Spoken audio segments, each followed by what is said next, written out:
Ayan. Attorney Mel, paano po kung nabuntis ako ng BF ko pero tinakbuhan ako, nagkaroon ng boyfriend ulit at nagpakasal kami.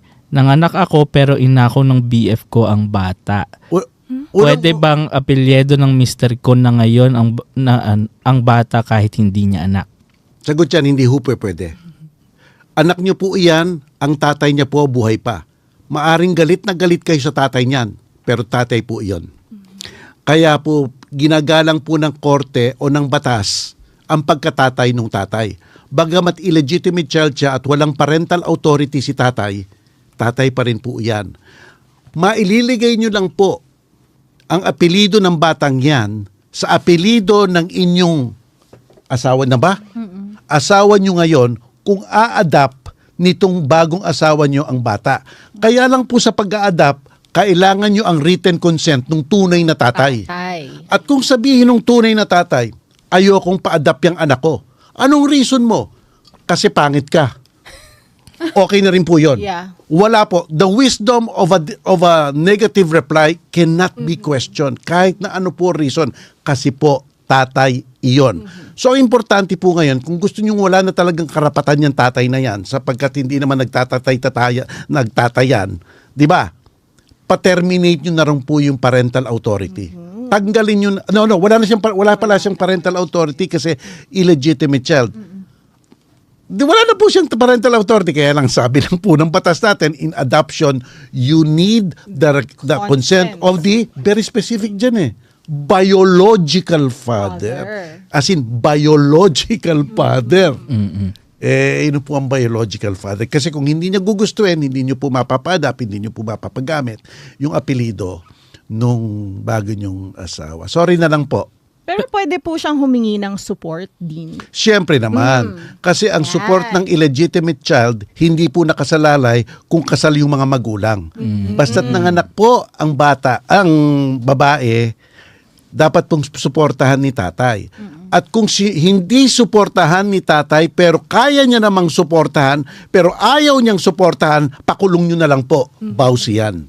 Violence against women and children. Kung talaga pong kayang ayaw lang. Ayan, may follow-up may follow-up question siya din. Sabi niya, nanganak daw siya sa ilalim na nung kasal. Sa ilalim na ng kasal. Okay, may pagpapalagay ang ating batas na kung pinanganak ka sa loob ng kasal, may pagpapalagay na iyon ay anak nung napakasalan mo. So may presumption na siya ang tatay. Oo. At legitimate. So, legitimate. Based on technicalities, pwedeng maging apelyido nung anak niya yung asawa niya ngayon. Teka muna, sa pinanganak nung kasal na siya. Yes po, Dean. O yun, kung kinasal sa loob, nakalagay ko po sa batas, sino ba ang mga legitimate child? Sino ba ang mga lehitimong mga anak? Ang lehitimong anak po ay ang mga bata na kinunceive o isinilang sa loob ng isang valid na kasal. Yun.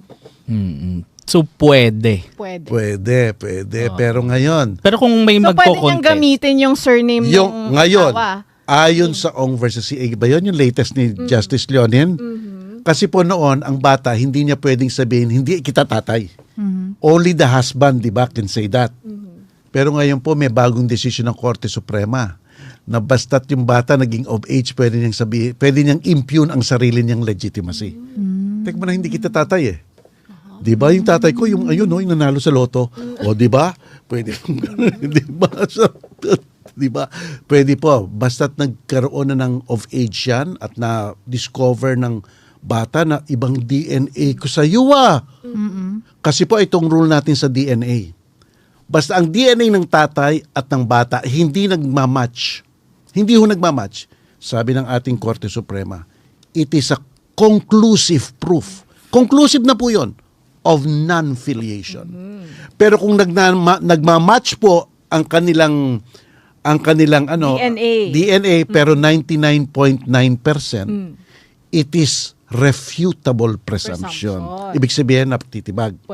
Kung below 99.9% ang pagkakatugma, corroborative lang yun. Dapat mo pang ibang ebidensya. Mahina. Oo, mahina Iba pang ebidensya. Ganun po yan.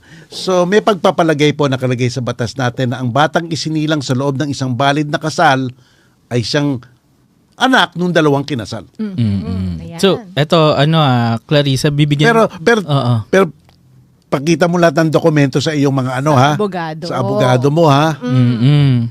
Pero din, sabihin na natin yun nga, na ipalagay ni Clarissa. Ito, na lang maggagawa na lang kami ng situations. Oo, baka kasi mangyari sa'yo in the future. So sabihin natin na ipapangalan niya nga dun sa asawa niya ngayon yung anak niya.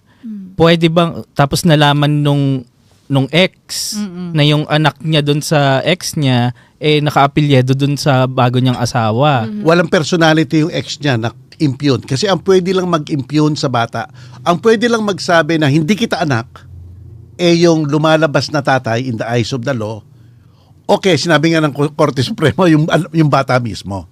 So wala nang ibang nakakapag... So hindi siya pwedeng questionin nung totoong tatay? Hindi. Okay. So safe.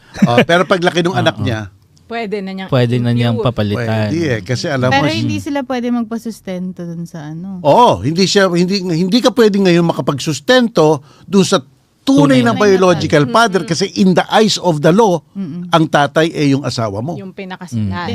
Tinanggalan mo siya ng responsibility.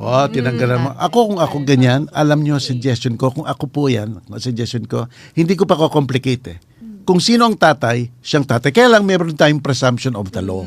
May presumption of the law po tayo. At ako naman, to be fair, sasabihin ko dun ako ganun ako, nung abogado ko, sir, hindi nyo anak to. Kayo lang po ang makakapag-impugn nito.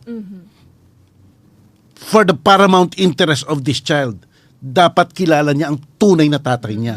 Hindi po pwede para sa akin. Minsan ganun akong abogado. I call a spade a spade. Ayoko kasi nagkakaroon ka ng artificial relationship, although it is in the eyes of the law, pero napaka-artificial. Kung gano'n na po ako. Meron pa nagtatanong sa akin dyan, may illegitimate child, nilagay sa apelido ni tatay. Ito yung parati natin pinagkikwentuhan. Nilagay sa apelido ni tatay, di ba apelido ni nanay dapat yun? Lalapit sa akin si nanay, dapat papalitan ko po itong apelido naligay ko po kasing apelido ni tatay pero hindi naman po kami kasal. Di ba po karapatan ko yun na iligay ang aking apelido dyan? Karapatan nyo po yan. At pwede tayo pumunta sa korte, napakadali niyan. Tanong ko sa inyo, bakit? Siya naman po ang tatay kung nanalo ng loto. Di ba? Defensive na kayo. Sasabihin sa inyo ng mga magulang, kaya mo nga pinapalitan, hindi yun ang tatay hindi papatunayan mo pa. Di ba there are certain practical considerations kasi. Di ba? In facing the reality of it all, maaaring hindi ka na decide through emotions but the paramount interest of the child. Hindi mo karapatan ng bata kasi, di ba? Yun po kasi ang pinoprotektahan ng batas, yung welfare ng bata. Maganda ba sa bata yan na parang artificial na may kinikilala siyang ama pero hindi naman ama? Di ba? May ganun po Abangan yan. natin yung mga Yun lang yung new practical. jurisprudence. Pero sinabi naman kasi ni Clarissa na inako naman daw nung asawa Thank yung you, Miss bata. Clarissa. Yung tunay na Nung bago niyang asawa, inako daw yung bata. para para ko sa tingin ko, be also prepared because alam mo mga bata matatalino yan basta't lumalaki po yan. Tatanong yan. Yung anak ko nag-graduate na sa Yale mas matalino pa sa akin Grabe. di ba yung asawa ko nagdo-doctorate mas matalino. Meron po mga bata nagkakaroon sila ng pag-uunawa, naghahanap. They are searching for themselves. Be ready. Kasi po ngayon sa new adoption law natin, pagtungtong ng bata ng 13 years old, dapat unti-unti mo nang pinapaalam sa kanya na siya ay adopted lamang. Hindi ka tulad po noon na confidential secret, walang nakakaalam. Pero ngayon po sa new adoption law, pagtungtong ng 13, unti-unti nyo nang hindi naman biglaan. Boy, hindi kita anak. Hindi naman ganon. Pag matigas ulo. Traumatic yun Traumatic yun. Dapat unti-unti sinabi ng batas natin. Dapat makilala niya ang tunay na magulang niya sapagkat studies show that it is better, it's for the paramount interest of the child.